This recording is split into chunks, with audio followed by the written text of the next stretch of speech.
नमस्कार मित्रांनो, आपले स्वागत आहे. आजचा हा दिवस काही साधा नाही. आज आहे गणेश जयंती. तो पावन क्षण जो मातेच्या स्नेहातून जन्माला आला, तोच गौरीनंद श्री गणेशाचा हा दिवस भक्तीने मन ओलावून टाकणारा आहे. बाप्पाच्या नामस्मरणाने अंतःकरण शांत करणारा आहे.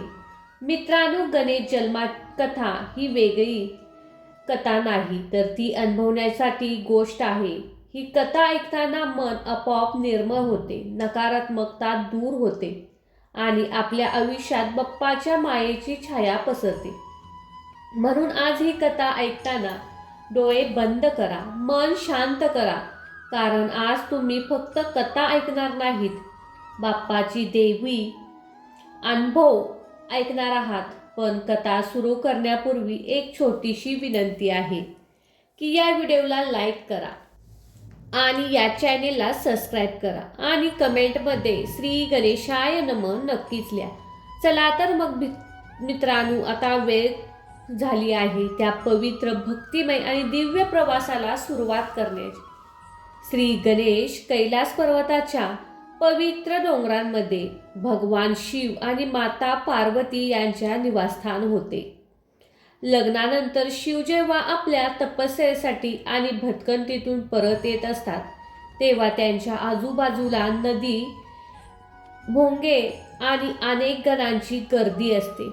हे सर्व गण शिवजींचे परमभक्त आणि आज्ञाधारक सेवक होते. माता पार्वतीला त्यांच्यावर प्रेम करत असे, पण त्यांच्या मनात नेहमी एक भावना असे की शिवजींच्या या गणापैकी एकही फक्त तिचा स्वतःचा नाही. माता पार्वतीच्या 2 मैत्रिणी होत्या, जया आणि विजया. एके दिवशी दोन्ही मैत्रिणी पार्वतीजवळ बसून मनातील गोष्टी सांगू लागल्या. जयाने हळूच पार्वतीला विचारले, सखे, हे जे आज सर्व रुद्र गण आहेत, ते नेहमीच प्रभू शिवांच्या सेवेत तत्पर असतात. ते आपल्यासोबत राहतात, पण या असंख्य गणांमध्ये एकही असा गण नाही जो फक्त तुझ्या स्वतःचा आहे. तू स्वतःचा एक गण का उत्पन्न करत नाहीस, जेव्हा फक्त तुझ्या आज्ञेत राहतील? विजयाने होकार दिला. हो देवी, शिवाजींचे गण खूप आहेत, पण तुमच्याकडे स्वतःचा एकही सेवक नाही. मैत्रिणीच्या या बोलण्याने पार्वतीच्या मनात हे शब्द घर करून राहिले आणि ती गंभीर विचारात डुबली. कालांतराने एक घटना घडली. एके दिवशी माता पार्वती स्नान करायला जात होत्या. त्यांनी आपल्या दारावर नंदीला पहारा द्यायला सांगितले.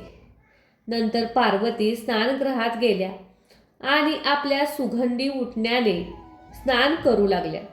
तेवढ्यात भगवान शिव तिथे आले. महादेव आपल्या प्राणप्रिय पत्नीला भेटण्याकरता उत्सुक होते, म्हणून ते थेट आत जाऊ लागले. शिवांना येताना पाहून नंदीला आनंद झाला. आता त्याला त्यांनी थांबवण्याचे धाडस नव्हते.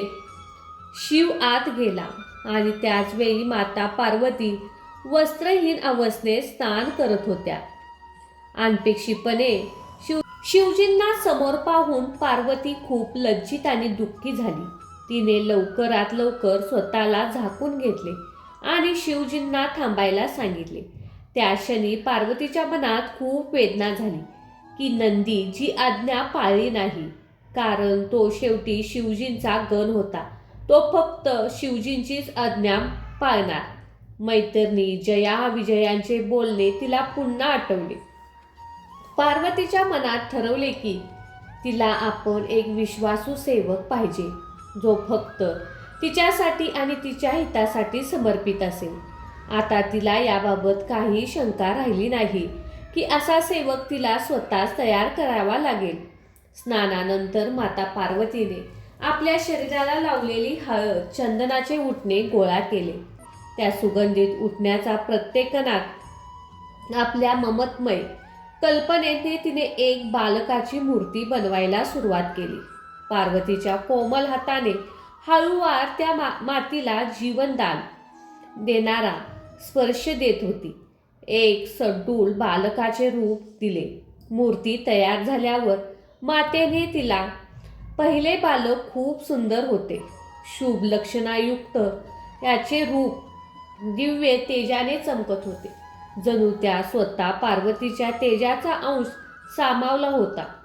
माता पार्वतीच्या प्रेमाने त्या बनवलेल्या बालकाला छातीशी लावले आणि आपल्या योगमायेच्या मंत्रशक्तीने त्यात प्राणसंचार केला.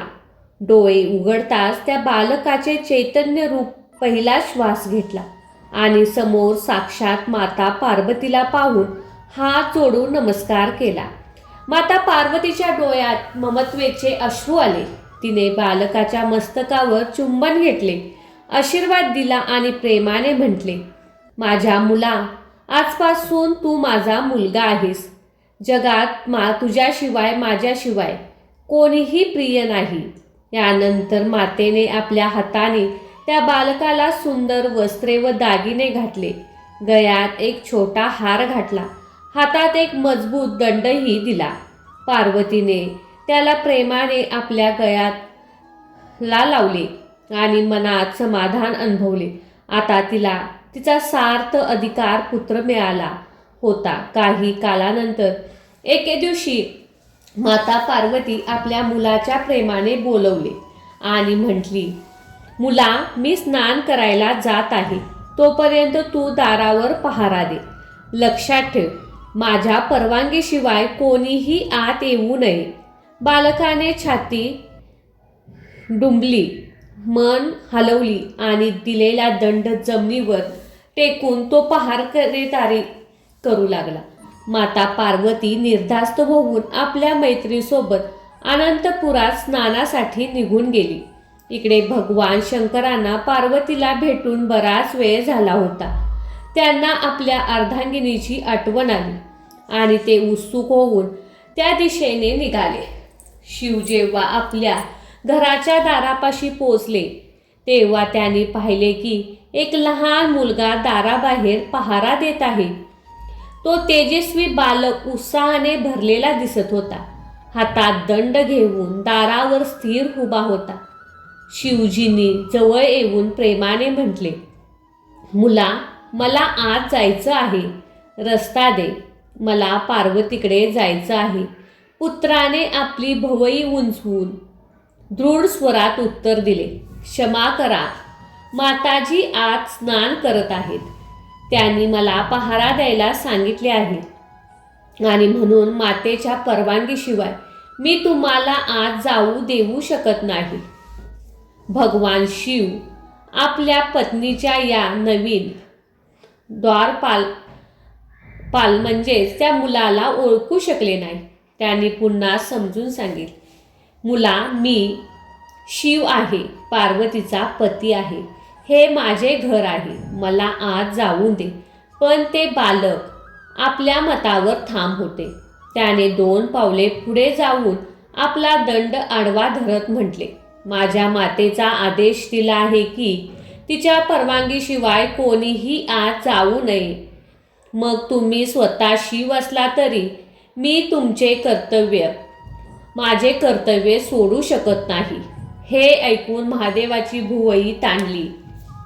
त्यांच्यासाठी ही गोष्ट अनपेक्षित होती की कोण पहारा देणारा मुलगा स्वतःच्याच घरात प्रवेश करण्यापासून थांबवत आहे. रागवलेल्या स्वरात शिव म्हणाले, मूर्ख मुला, तुला माहिती नाही का, मी पार्वतीचा आणि या घराचा स्वामी आहे. बाजूला हो, तुझ्या रस्त्यातून, माझ्या रस्त्यातून. तेव्हा बालकही मातेच्या आदेशावर ठाम होते. त्याने पुन्हा महादेवाला थांबवत म्हणाले, तुम्ही भगवान शिव असा किंवा कोणीही, जोपर्यंत माझी माता स्नानातून बाहेर येत नाही तोपर्यंत मी तुम्हाला आत जाऊ देणार नाही. असे म्हणत त्याने आपला दंड जमिनीवर जोरात आपटला. जणू तो इशारा देत होता की शिवजींचा धीर आता सुटला. तो क्रोधित होऊन गंभीर स्वरात म्हणाले, मुला, शेवटचं सांगतोय तुला, रस्ता दे. मी तुझ्या मालकीन म्हणजेच माझी पत्नीकडे जाणार आहे. हा माझा अधिकार आहे. पण त्या निर्भय बालकाने भगवान शंकरांच्या इशाराकडे दुर्लक्ष केले.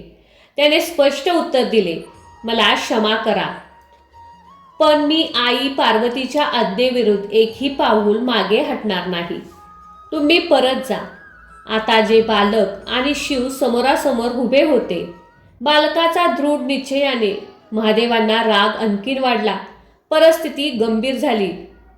शिवजींनी रागाने आपल्या गणांना आदेश दिला, या उलट बालकाने माझ्या रस्त्यातून हटवा. लगेच नंदी आला. भगवान शिवचे अनेक गण गुरगुरत पुढे सरसावले. ते सर्व मिळून त्या बालकाला रस्त्यावरून हटवण्याचा प्रयत्न करू लागले.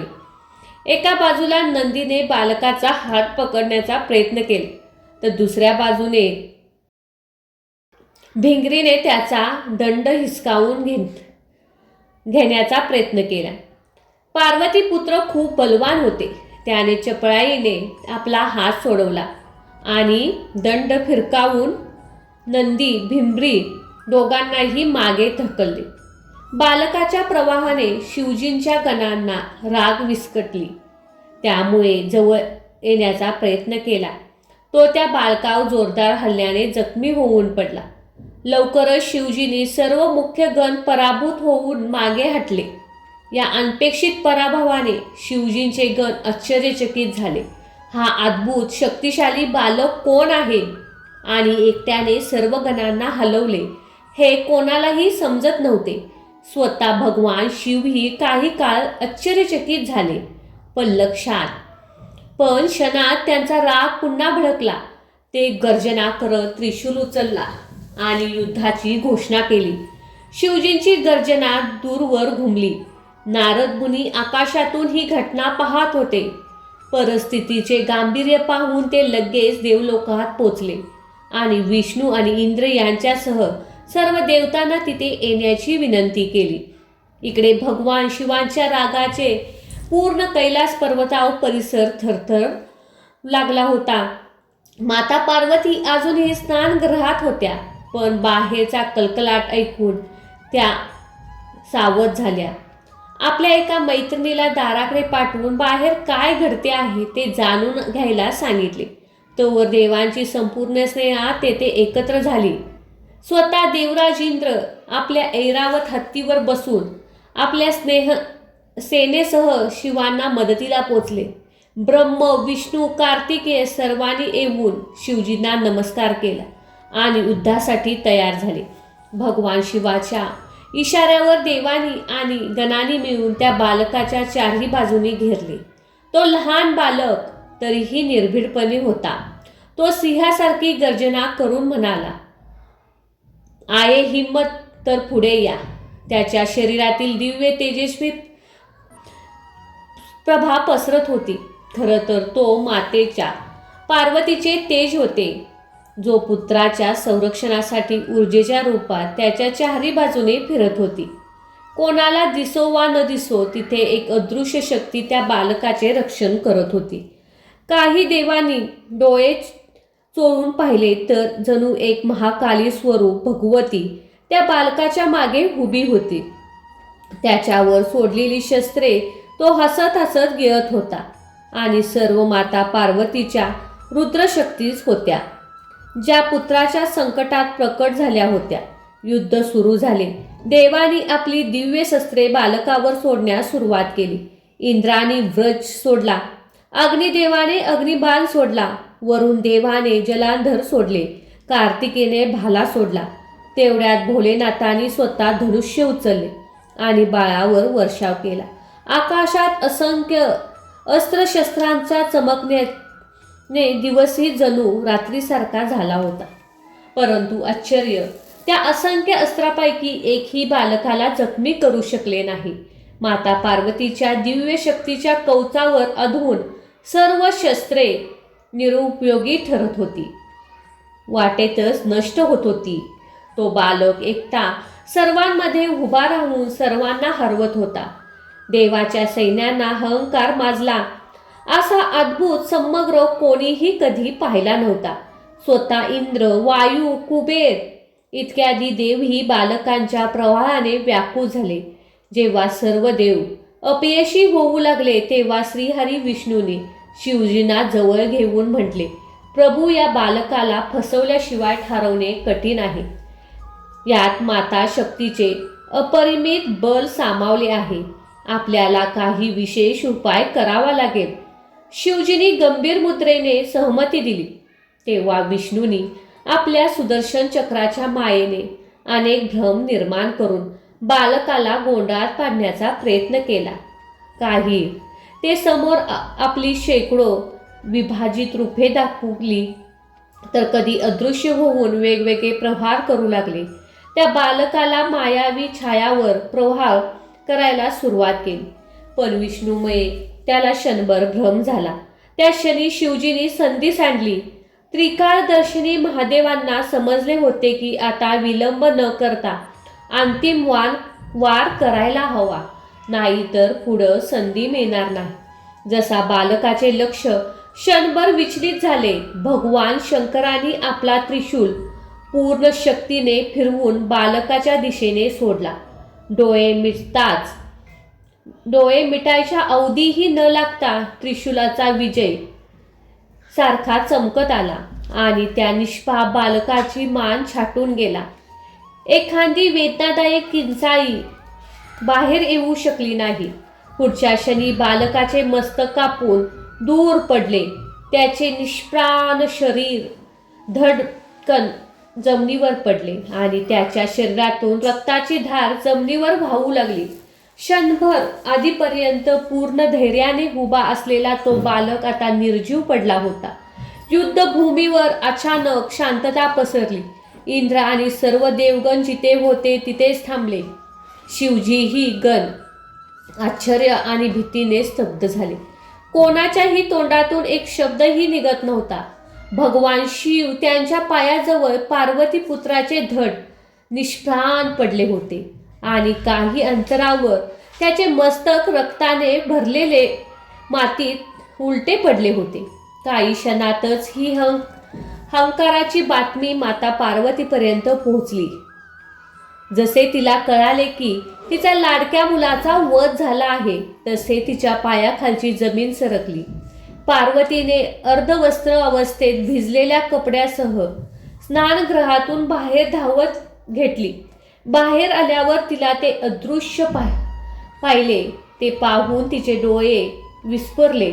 तिच्या प्रिय पुत्राचे शरीरापासून वेगळे होऊन दूर पडले होते आणि तिचे शरीर निष्प्राण जमिनीवर पडले होते.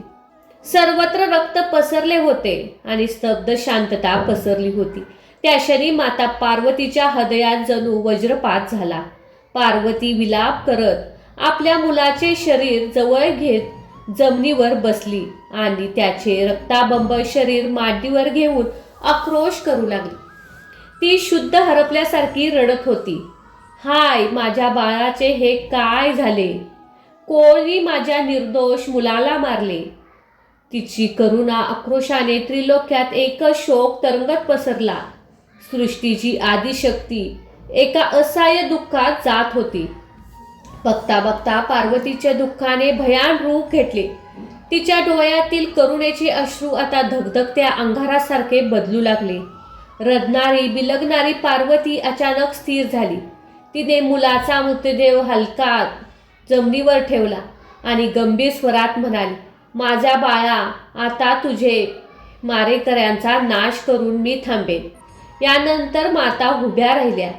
आता तिच्या डोळ्यात अथांग रागाचा महापूर उमटत होता. तिच्या तोंडातून एकही शब्द बाहेर पडत नाही, पण तिचे प्रत्येक रोमकणातून विनाशाची ऊर्जा बाहेर पडू लागली. क्षणार्धात सर्व दिशा लाल तेजस्वी भरून गेल्या. पार्वतीने रागाने थरथरत आपला तिसरा डोळा उघडला आणि भयानक गर्जना केली. त्या क्षणी तिथे असंख्य देवी रूप प्रकट होऊ लागले.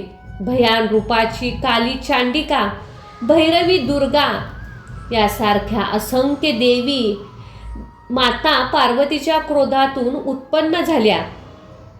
त्यांचे केस मोकळे सोडले होते. डोळ्यात ज्वाला निघत होत्या. दात तीक्ष्ण होते. कोणी हातात तलवार आणि त्रिशूल घेतले होते, तर कोणी अग्नीच्या ज्वालांनी वेढलेल्या होत्या. त्यांची संख्या शेकडो हजारोमध्ये होती आणि प्रत्येक देवी खूपच शक्तिशाली व उन्मत्त दिसत होती. माता पार्वतीने रागाने भरलेल्या स्वरात त्या सर्व शक्तींना आदेश दिला, ज्या देवानी आणि गणांनी माझ्या मुलाच्या हात दिला असेल त्या सर्वांचा नाश करा. एकही जिवंत राहू नये. मातेचा आदेश मिळताच जय भवानी असा घोष करत त्या सर्व रौद्र शक्ती चारही बाजूनी तुटून पडल्या. क्षणार्धात अहंकार माजला. जे देवानी आत्ताच युद्धात विजयाचा झेंडा फडकवला होता, तेच आता जीव वाचवण्यासाठी इकडे तिकडे पळत होते. काली, चांडिका सारख्या देवी शक्ती देवांना मारण्यासाठी धावल्या. एका शक्तीने इंद्राला पकडले आणि आपल्या विशाल दातांनी त्यास चावण्यास तयारी झाली. दुसऱ्या शक्तीने अग्निदेवाच्या केसांना पकडून ओढायला सुरुवात केली.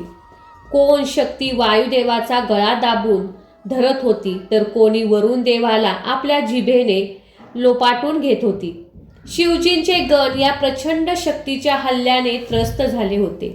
सर्वत्र अहंकार माजला होता. महादेव शिव यांनी स्वतःही देवाचे हे भयानक तांडव यापूर्वी कधीच पाहिले नव्हते.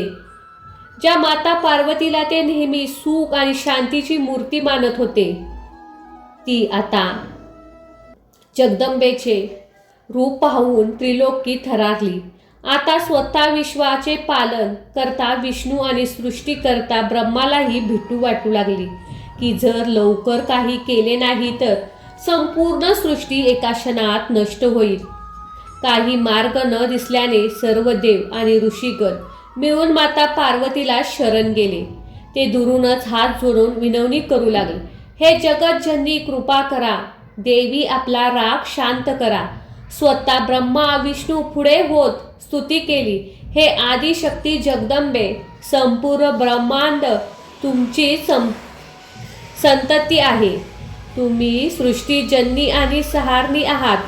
कृपा करून आपले रुद्र रूप शांत करा. मग नारद मुनीही हात जोडून नम्र स्वरात प्रार्थना केली, हे माता भवानी, तिन्ही लोक संकटात आहेत. देवी, देव, मनुष्य, ऋषी, मुनी सर्व तुमच्या रुद्र रूपाने थरथरत आहेत. आमच्यावर दया करा आणि हा विनाश थांबवा. काही वेळाने देवी पार्वतीवर देवांच्या या विनवणीचा हळूहार प्रभाव होऊ लागला. तिच्यातील मात्र हृदय पुन्हा जागे झाले आणि तिने विहिरावत तेज थोडे शांत होत गेले. एक एक करून सर्व शक्ती स्वरूप तिच्या शरीरात सामावू लागली. माता पार्वतीने आपले अश्रू पुसले. देवांकडे पाहत जड स्वरात म्हणाली, माझी एकच अट आहे. माझा पुत्र पुन्हा जिवंत झाला पाहिजे. जर तुम्हाला खरोखर सृष्टीचा विनाश थांबवायचा असेल तर माझ्या मुलाला परत आणा. त्याला संजीवनीने जिवंत करा. अन्यथा मी आता सर्वांचा संहार करेन. देवीची ही मागणी ऐकून ब्रह्मा विष्णू सह सर्व देवांनी एका स्वरात म्हणाले, तथास्तु माते. आम्ही तुमच्या मुलाला जिवंत करण्यासाठी जे काही करता येईल ते करू.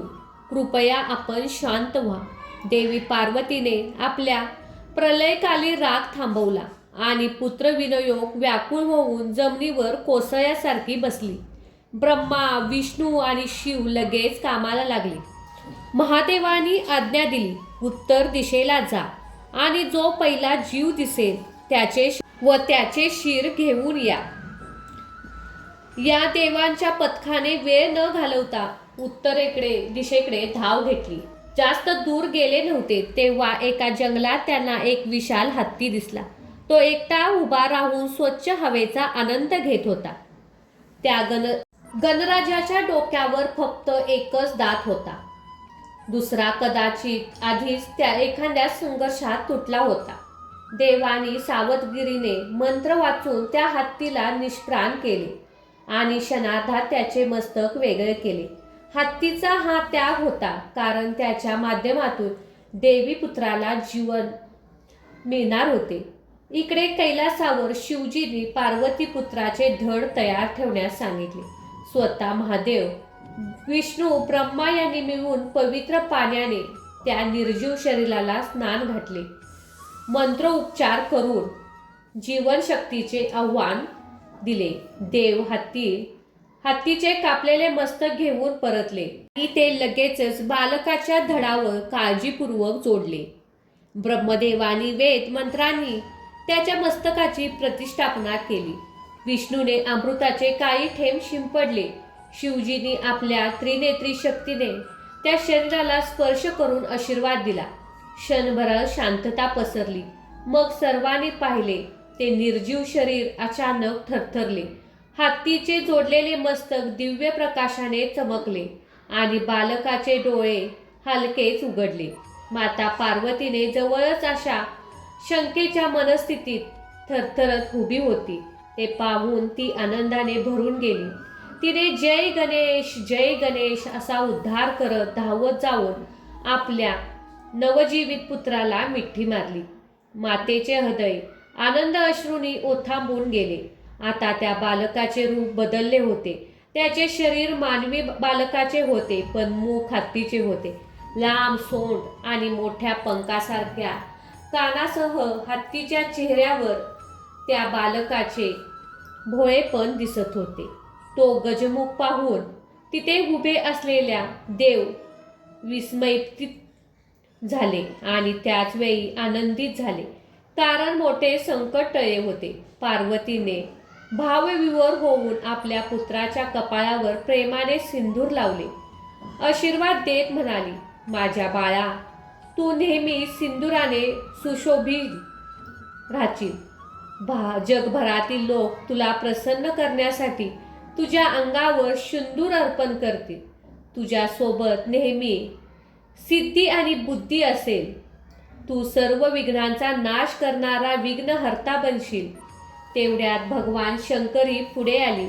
त्यांनी बालकाच्या डोक्यावरून हात ठेवून कोमल स्वरात म्हटले, तू माझा पुत्र आहेस आणि आत्तापासून सर्व गणांचा प्रमुख अधिपती होशील. तुझे नाव गणेश असेल, म्हणजेच गणांचा ईश.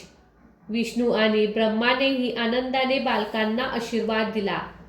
ते म्हणाले, इतर देवतेंची पूजा नंतर होईल, परंतु सर्वप्रथम तुझी पूजा होईल. तू बुद्धी आणि समृद्धीचा दाता होशील. सर्व लोक कोणत्याही कार्याची सुरुवात करण्यापूर्वी तुझे आवाहन करतील. तू प्रथम पूजनीय म्हणून ओळखला जाशील.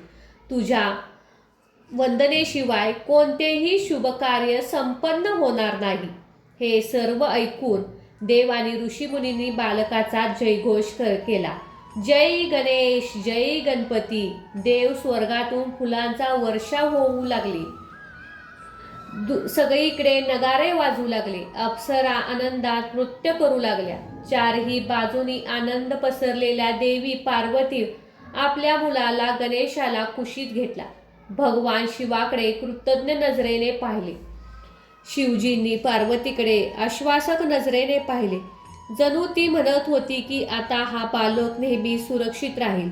माता, पिता आणि सर्व देवगणांच्या प्रेमाने तो बालक हळूहळू हसत होता. अशा प्रकारे भगवान गणेशांचा जन्म झाला. माता पार्वतीचे असीम प्रेम आणि शिवजींचा गौरव प्राप्त झाला. संपूर्ण जगाने त्यांना प्रथम पूजनीय देव म्हणून वंदन केले. तेव्हापासून कोणत्याही मंगल कार्याची किंवा पूजेची सुरुवात ही श्री गणेशाच्या स्मरणाने होते, पूजेने होऊ लागली. गणपती बाप्पा आपल्या सर्व भक्तांची विघ्ने दूर करतात आणि बुद्धी तसेच सिद्धी प्रदान करतात. त्याचबरोबर मागी गणेश जयंतीला अशीही एक कथा आहे. पुरातन काळातील कथा आहे. गौड प्रांतात रुद्रकेतू आणि शारदा नावाच्या दाम्पत्याला जुळी अपत्य झाली. त्यांनी त्यांची नावे देवांतक आणि नरांतक अशी ठेवली. देववर्षी नारदांनी या दोघांना शिवपंचाक्षरी मंत्रासह उद्देश करून तप करायला लावले. त्यांना वरदान रूपात श्री ब्रह्मदेव प्रसन्न झाले आणि त्यांना अमरत्व द्यावे असा वर भेटला. आता असा वर मिळाल्यामुळे जणू आपण अमर झालो या भावनेने त्यांनी राक्षस वृत्ती झाली. त्यांनी जगाला खूप त्रास देऊ लागली. त्यांनी सर्वांना त्रास द्यायला सुरुवात केली. त्यांनी आपले राज्य त्रिपुरावरती स्थापन करण्यास सुरुवात केली. देवदेवतांना देखील त्यांनी सळोकी पळू करून सोडले. सर्व देवतांना अरण्यात लपवून बसवले. मग त्यांनी देवता आहाररूप अज्ञाचा विनाश सुरू केला. देवतांना उपवास घडू लागले आणि त्यांच्या या दुःखाने सर्वाधिक व्यथित झाली. ती देवमाता आदिती, तिला सर्वांनी होणारी अवस्था सहन झाली नाही. ती कश्यप ऋषीकडे गेली. श्री कश्यपासमोर तिने आपली व्यथा मांडली आणि तेव्हा त्यांनी मातेला गणेश रूपाची उपासना करण्यास सांगितली. त्याप्रमाणे मातेने कठोर तप केले आणि तिच्या तपावरती प्रसन्न होऊन श्री गणेशांनी दर्शन दिले आणि पुत्ररूपात तिच्या आश्रमामध्ये येण्यास तिला वचन दिले. इकडे देवांतक नरांतकाच्या अत्याचाराने त्रस्त झालेल्या देवतांनाही अंतिम उपाय रूपाने श्री गणेशाची आराधना करायला सुरुवात केली आणि या सगळ्यांच्या हाकेला धावून माघ शुक्ल चतुर्थीला काश्यपग्रही श्री भगवान विनायक रूपात अवतरले. श्री विनायकाच्या उपनयन प्रसंगी अनेक देवतांनी त्यांना भेट रूपात वस्त्रे शस्त्रे दिली आणि पाहता उपनय तर शास्त्र अभ्यासाचा आरंभ. मग शस्त्रे का दिली तर जोवर शस्त्र आणि शास्त्र यांचा समन्वय होत नाही तोवर देवांत नरांतक या वृत्तीचा विनाश होणे शक्य नव्हते. त्यानंतर श्री गणेशांनी या दोन्ही राक्षसाचा विनाश केला आणि त्याच वेळी देवतांना सुटकेचा श्वास मिळाला. अजून एक कथा, गंधर्व कथा. ही अशी रोमांचक कथा. गंधर्वाचे राजे हा आणि हुहू हे कश्यप आश्रमात आले. बालरूपातील विनायक तिथे खेळत होते. या गंधर्वाची पंचायत पूजा आरंभली. श्री गणेश, विष्णू, श्री शंकर, श्रीदेवी आणि सूर्यदेव या पाचही देवताने नियमित पूजन करण्यास पंचायतन पूजन केले म्हणतात. याचे मूळ कारण सगळ्या मार्गांचा समन्वय असतो. मात्र पाचही पूजा करताना त्यांना वेळोवेळी मागण्या आणि त्यांची पाचांची पूजा करतो याचा अभिमान आणि पुढे जाऊन अहंकार वाटणाऱ्या गंधर्वांना श्री विनायकाने धडा शिकवला. श्री विनायकांनी त्या पाचही मूर्ती गिळून टाकल्या. मग आकाव तांडव करणाऱ्या गंधर्वाने स्वतःच पाचही रूपात दर्शन दिले. सगळे काही मोरयाचेच आहे असे समजून सांगणारी ही मोरया कृती होती. आणखीन एक कथा पाहूया. काशी राज्याच्या मुलाच्या विवाहाच्या निमित्ताने श्री विनायक काशी नगरात गेले. आपल्या लीलाने तिथे सगळ्या गावकऱ्यांना लळा लावला. त्यामुळे तिथे सगळ्यांना वाटू लागले की श्री विनायक आपल्या घरी यावे. हा आग्रह खूपच वाढला आणि मग एके दिवशी श्री विनायकांनी त्यांना सगळ्यांना सांगितले की उद्या आम्ही सगळ्यांच्या घरी येऊ. ही बातमी सगळ्या गावात पोचली. त्या गावाबाहेर एक झोपडीत राहणारे महर्षी शुक्ल आणि देवी विद्रिमा नावाच्या दाम्पत्याला ही बातमी कळाली. त्यांनी आनंदाला तर खूपच झाला, पण काय करावे हे देखील त्यांना कळाले नव्हते. कारण त्यांची परिस्थिती खूप दरिद्री होती. कारण जेव्हा देव आपल्या घरी येणार तेव्हा त्यांच्या स्वागतासाठी तर आपल्याकडे काहीच नाही. आपण त्यांचे स्वागत कसे करणार? आपण त्यांना काही खाऊ घालणार? या चिंतेने ते व्यथित झाले. पण त्यांची पत्नी मात्र हुशार होती. तिने आपल्या घरात जे आहे त्यातील स्वतः स्वागताची तयारी सुरू झाली. तिने राखीने रांगोळी, दभीने ध्वजा, फुलाने आसन तयार केले. आता प्रश्न होता की खायला काय देणार. शेवटी त्यांनी भिक्षा मागितली. मिळेल त्या सर्व पीठ करून लॅप्सी तयार केली. दुसऱ्या दिवशी राजवैभवाने स्वागत करणाऱ्या सगळ्यांना सोडून देव शुक्लाच्या झोपडीत गेले. देव वैभवाचा नाही तर भावनेचा भुकवलेला असतो ही सांगणारी ही कथा विनायक अवताराची वैभवशाली कथा आहे. मागी गणेश जयंतीला विनायक चतुर्थी, तिलकुंड चतुर्थी असे म्हणतात.